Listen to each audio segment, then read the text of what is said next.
My name is William S. Harris. I go by Bill, and I have been practicing law here in Tarrant County for 40 years.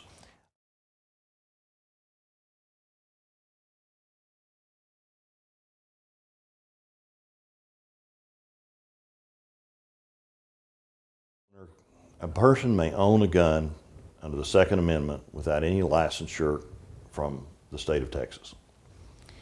But he or she is very limited in where they may possess that gun legally.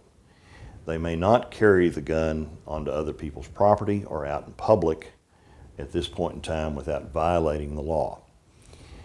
There are advantages to having a license to carry your gun. And of course now it's no longer a concealed carry license necessarily. You can carry the gun openly in certain, as long as you're in a place where that's permitted.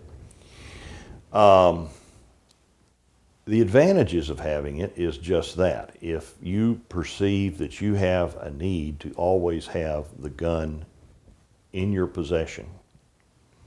Now, as a practical matter, a friend of mine pointed out to me, and I think this is a very salient point, you don't have to carry the gun openly.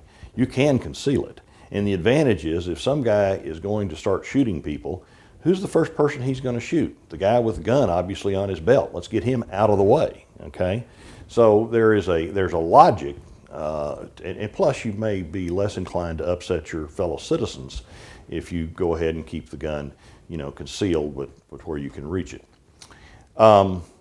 That's the big advantage legally, is you have the right to carry that gun when you're at places where it's still permitted, but not places that you own.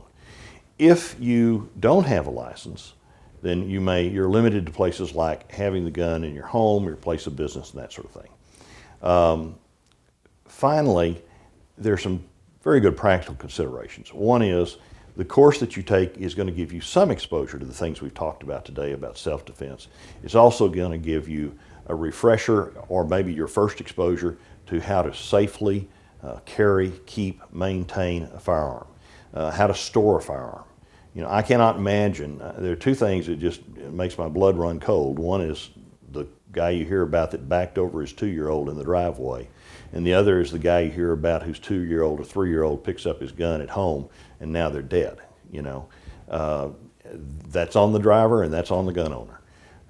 So these are things that hopefully a good firearm course is going to familiarize you with, remind you of, and most importantly, give you strategies for avoiding that happening.